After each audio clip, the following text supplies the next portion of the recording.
بسم اللہ الرحمن الرحیم۔ آج انہوں نے اذا زلزلت الارض پڑھا تھا نا، اس میں اللہ تبارک و تعالیٰ کیا فرماتا ہے؟ اس میں بتایا گیا سورہ زلزال میں کہ وہ دن ضرور آنے والا ہے جب انسان کی ہر نیکی بدی خواہ کتنے پردوں میں کیوں نہ کی گئی ہو اس کے سامنے رکھ دی جائے گی۔ اس حقیقت کا نقشہ اس طرح کھینچا گیا کہ جب زمین پورے زور کے ساتھ جھنجھوڑ دی جائے گی۔ اذا زلزلت الارض زلزالہا، زمین کو اللہ ہلائے گا، جھنجھوڑے گا۔ اللہ تبارک و تعالیٰ نے قیامت کا دن کا منظر اور نقشہ کھینچا اس صورت کے اندر کہ میں زمین کو ہلاؤں گا۔ جیسے یہ چھوٹے چھوٹے زلزلے آپ دیکھ رہے ہو، یہ تو ہمیں عبرت دلانے کے لیے تاکہ ہم توبہ اور استغفار کریں، گناہوں سے باز رہیں۔ اللہ تبارک و تعالیٰ اس لیے ہمیں یہ جھٹکے دے رہا ہے تاکہ تم سیدھے راستے پر آ جاؤ۔ اس سے بھی بڑے جھٹکے ترکی میں جو آئے، اس سے بھی بڑے جھٹکے آنے والے ہیں جو قیامت کے دن آئیں گے۔ یہ پہاڑ، یہ زمین، یہ روئی کے گالوں کی طرح اڑتے پھریں گے اور زمین جھنجھوڑ دی جائے گی، مردوں کو نکالے گی یہ زمین اللہ کے حکم سے، پورے زور کے ساتھ جھنجھوڑ دی جائے گی اور اپنے اندر کے سارے بوجھ نکال کر باہر ڈال دے گی۔ انسان کہے گا یہ اس کو کیا ہو رہا ہے؟ اس روز وہ اپنے اوپر سے گزرے ہوئے سارے حالات بیان کر دے گی، اس لیے کہ اس کے رب نے اسے ایسا کرنے کا حکم دیا ہوگا۔ اللہ تبارک و تعالی ہمارا کوئی ذرہ برابر بھی نیکی کا کام ہوگا اس کو ہمارے سامنے رکھے گا، اور ذرہ برابر برائی بھی کی ہوگی وہ بھی ہمارے سامنے رکھا جائے گا۔ کسی پر کوئی ظلم نہیں ہوگا، سب کو برابری کا انصاف دیا جائے گا۔ اللہ کے یہاں کسی کے اوپر ظلم نہیں ہوگا۔ اور پھر اس دن جو ہے اس زمین کو اللہ تبارک و تعالیٰ جھنجھوڑے گا، ہلا دے گا۔ ساری یہ بلڈنگیں جو آپ کو نظر آ رہی ہیں، بڑے بڑے ٹاور زمین بوس ہو جائیں گے، اور یہ آسمان اور زمین روئی کے گالوں کی طرح اڑتے پھریں گے، بے وزن ہو جائیں گے۔ چاند اور سورج بھی اپنا کام کرنا بند کر دیں گے۔ اس دن قبروں سے اس طرح نکلیں گے کہ کسی کے ساتھ نہ اس کے اہل خاندان ہوں گے، نہ عزہ و اقربا، نہ اس کا جتھا پشت پر ہوگا، نہ اس کے نوکر چاکر، نہ اس کی دولت جائیداد، نہ اس کے دوست احباب، نہ مددگار، نہ اس خدا کے ساتھ ٹھہرائے ہوئے شریک، بلکہ ہر ایک اپنے اعمال کا جواب دہی کے لیے اپنے رب کے حضور حاضر ہوگا۔ یہ اس لیے ہوگا کہ ان کو ان کے اعمال آنکھوں سے دکھا دیے جائیں گے، پھر جنہوں نے ذرہ برابر نیکی کی ہوگی وہ اس کو دیکھ لیں گے، اور جس نے ذرہ برابر برائی کی ہوگی وہ اس کو بھی دیکھ لیں گے۔ جب ہم قبروں سے اٹھیں گے، نہ ہماری دولت ہمارے ساتھ ہوگی، نہ ہمارے رشتہ دار، نہ ہمارے گھر والے، نہ بیوی بچے، پتہ نہیں کہاں کہاں ہوں گے۔ اللہ تبارک و تعالی ہر ایک کو زمین سے نکالے گا۔ منہا خلقناکم وفیہا نعیدکم منہا نخرجکم تارۃ اخری، میں نے تم کو اس مٹی سے بنایا، جب موت آتی اسی میں لوٹاتا ہوں، قیامت کا روز اسی میں سے کھڑا کروں گا۔ یاد رکھو میرے بھائیو، جو لوگ جلا دیے گئے اور جو ہے ہواؤں میں، فضاؤں میں، سمندروں میں بہا دیے گئے، اڑا دیے گئے، یہ ہرگز نہ سوچیں کہ ہمیں اللہ جمع نہیں کرے گا۔ اللہ کے یہاں اس کی روح جمع ہے، مقام علیین میں یا سجین میں۔ سجین میں مشرکین کی، برے لوگوں کی روحوں کو جمع کیا جاتا ہے، جہاں ان کو مستقل قیامت تک عذاب دیا جائے گا۔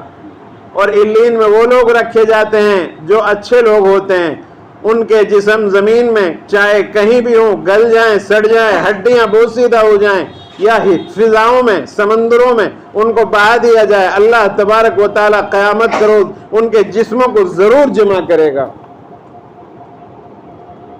آج ہم یہ محسوس کر رہے ہیں کہ نہیں، ہمیں کیسے جمع کرے گا اللہ تبارک و تعالی؟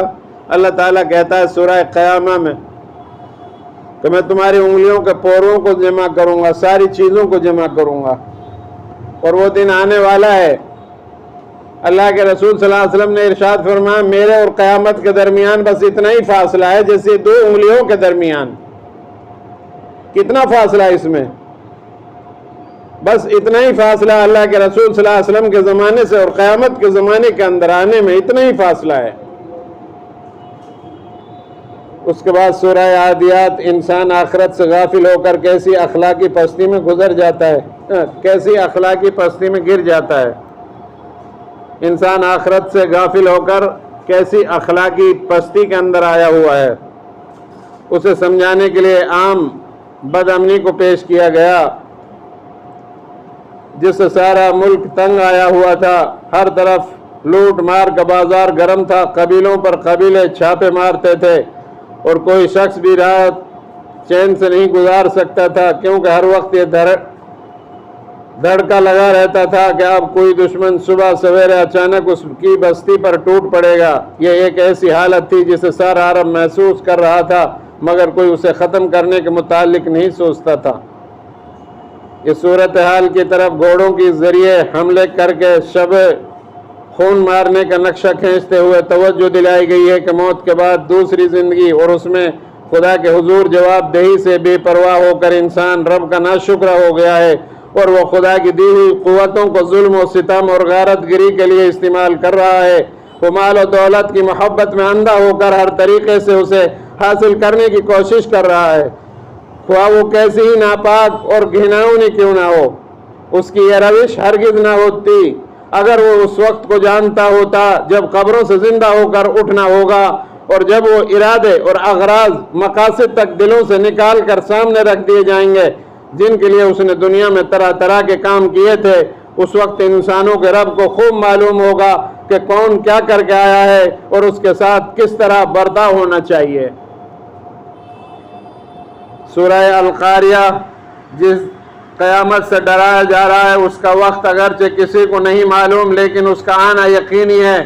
جس طرح کوئی اچانک آ کر دروازے پر دستک دیتا ہے، اسی طرح وہ بھی اچانک آ دھمکے گی۔ اس دن کسی کے پاس کوئی قوت و جمعیت نہیں ہوگی۔ لوگ قبروں سے اس طرح سراسیمگی کی حالت میں نکلیں گے جس طرح برسات میں پتنگے نکلتے ہیں، ہر ایک پر نفسا نفسی کی حالت طاری ہوتی ہے، کوئی بھی کسی دوسرے کی مدد کرنے کی پوزیشن میں نہیں ہوگا۔ برسات میں دیکھتے ہیں چھوٹے چھوٹے مچھر اور پتنگے کس طرح نکلتے ہیں، لیکن ایک دوسرے کی کوئی مدد نہیں کر سکتے۔ وہ جانور جو لائٹ کو دیکھ کر اس کی طرف بھاگتے ہیں، وہ ایک دوسرے کی مدد کی پوزیشن میں نہیں۔ اسی طرح انسان جو ہے قیامت کے دن سب نکلیں گے زمین سے، لیکن ایک دوسرے کی کوئی مدد نہیں کر سکے گا۔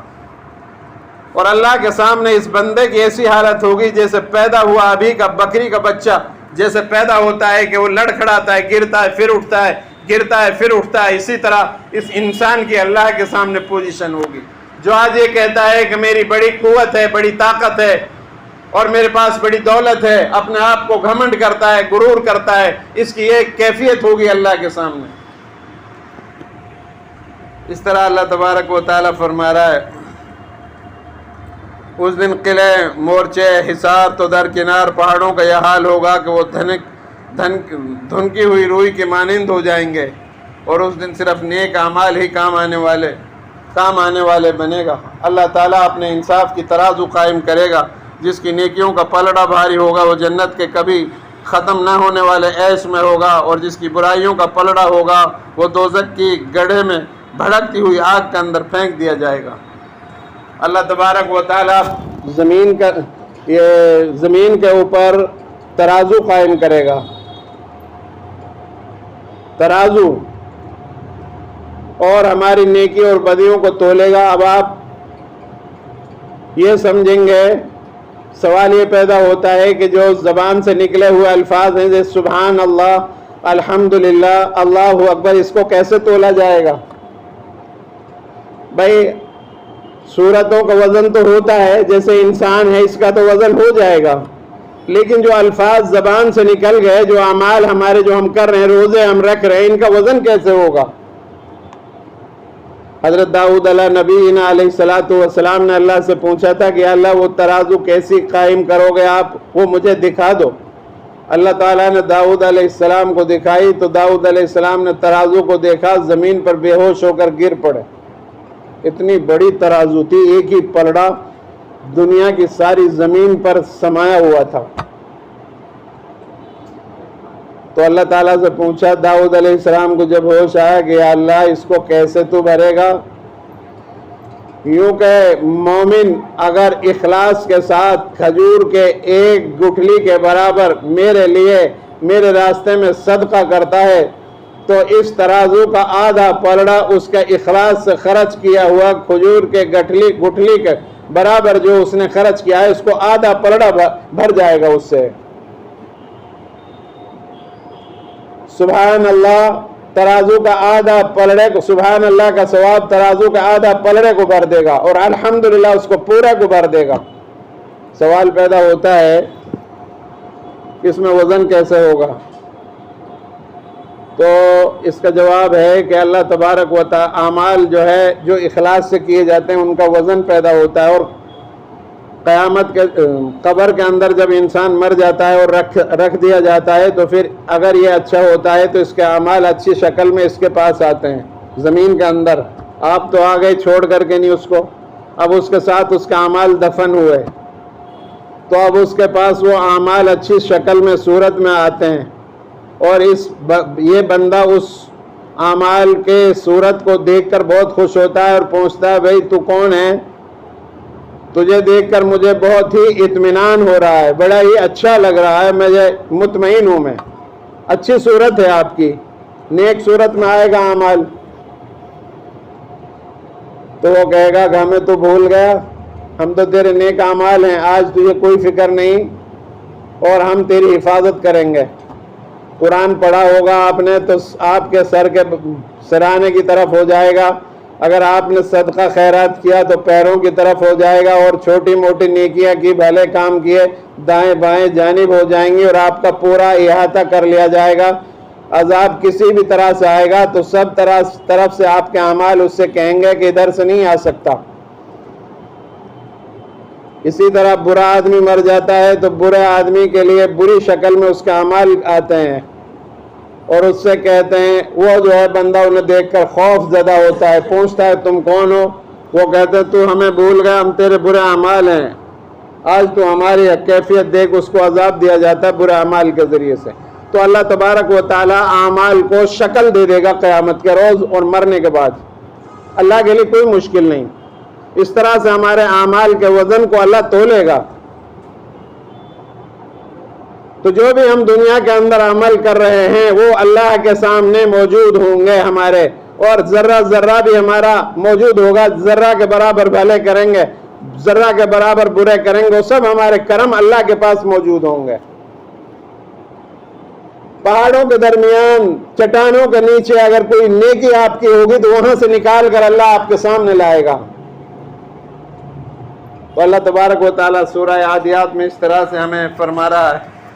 سورہ تکاثر میں ان لوگوں کو اس دنیا پرستی کے برابر انجام سے خبردار کیا گیا جس کی وجہ سے وہ مرتے دم تک زیادہ سے زیادہ مال و دولت اور دنیاوی فائدے اور لذتیں و جاہ و اقتدار حاصل کرنے اور اس میں ایک دوسرے سے بازی لے جانے اور انہی چیزوں کے حصول پر فخر کرنے میں لگے رہتے ہیں۔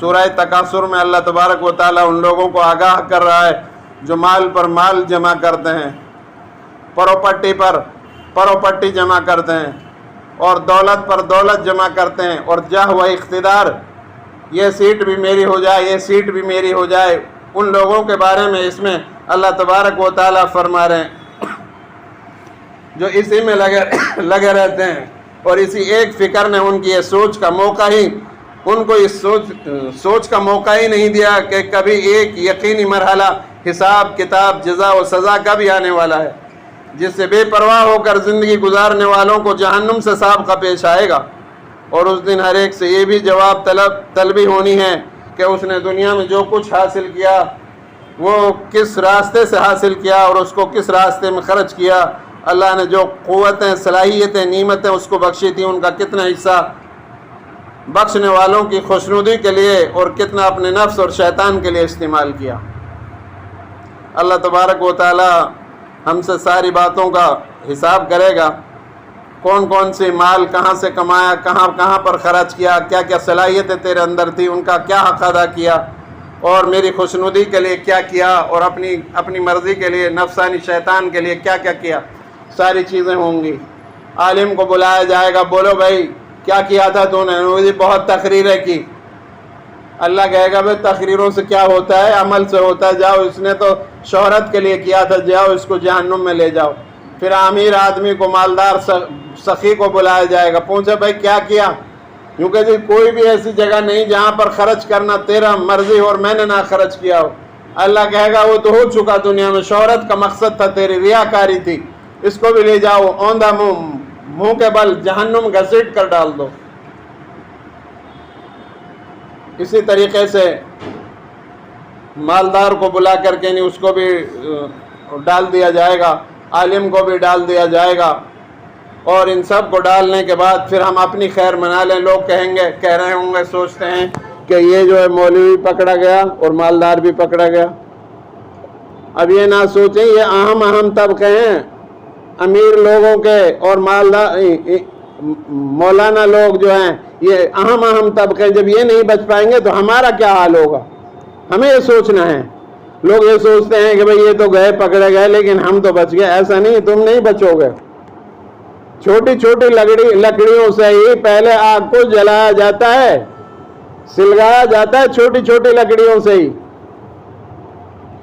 سورہ عصر پڑھی گئی، والعصر ان الانسان، اس میں اللہ تبارک و تعالیٰ فرماتا ہے کہ انسان بڑا ہی گھاٹے میں ہے، ٹوٹے میں ہے، الا الذین آمنوا وعملوا الصالحات، مگر وہ لوگ جو اعمال کرتے ہیں، نیک اعمال کرتے ہیں اور ایمان لاتے ہیں اللہ پر، وہ گھاٹے میں نہیں ہیں۔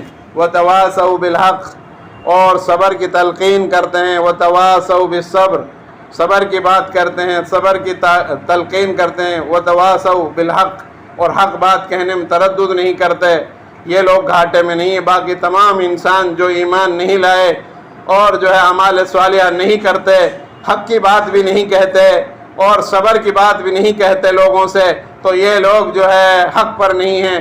اور اصل حق پر وہی لوگ ہیں جو ایمان اور عمل کرتے ہیں، دنیا کے اندر ایمان لائے اور حق کی تلقین کرتے رہے، صبر کی فہمائش لوگوں کو کرتے رہے، وہی لوگ صحیح ہیں، وہی لوگ آخرت میں کامیاب ہوں گے اور دنیا میں بھی وہی لوگ کامیاب ہوں گے۔ اللہ سے دعا ہے اللہ ہم سب کو ان باتوں پر عمل کرنے کی توفیق عطا فرمائے۔